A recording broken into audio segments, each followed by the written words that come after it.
يا شباب، القصة ما بدها لا مجاملة ولا حتى مقدمات. الأسعار بسوريا نار وكوى، والشغلة ما عاد ينسكت عنها بنوم.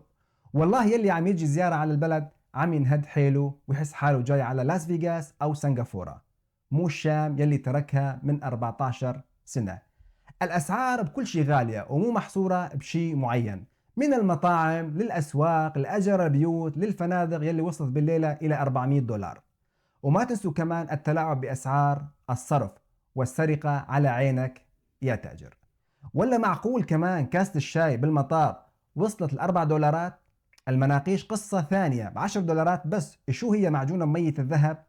ولسه يا جماعة ما حكينا على أجار البيوت يلي صارت بالعلالي وأغلى من وسط لندن.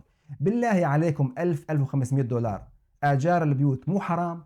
طيب كيف بدهم يرجعوا يلي عايشين بالمخيمات؟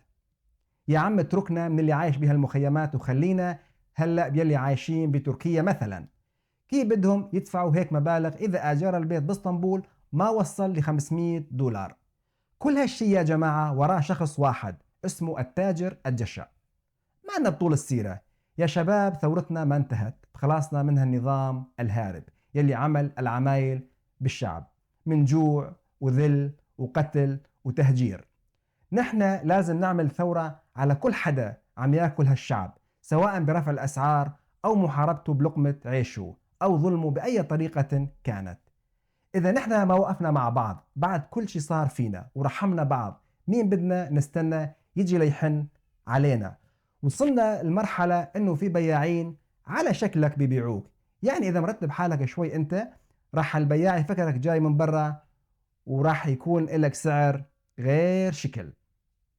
وإذا سوري وعايش بالبلد فالله يعينك، سعر غالي وراح بتحم قلبك بهالمفاصلة، يعني تفنن بالمعاملة والبيع.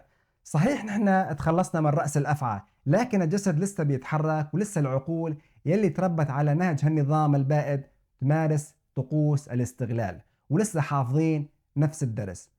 الوقوف ضد هاي الناس يا جماعة صار واجب علينا.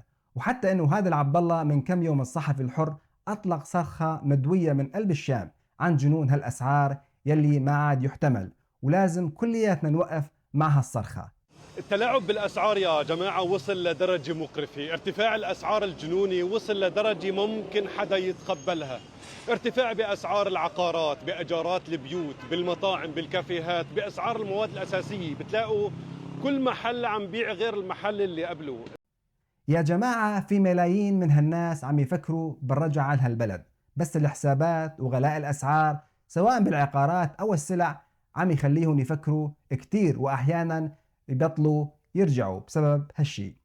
بنتمنى نحن من حكومتنا الرشيدة إنها تقوم بواجباتها تجاه الانفلات السعري يلي صاير بهالبلد، وتلزم البياعين بوضع سعر حقيقي ومنطقي لكل سلعة، وتفعيل حماية المستهلك وأرقام للشكاوي تكون حقيقية تعالج المشاكل بكل جدية وحزم، لأن صار الوضع خارج عن السيطرة. وسلام.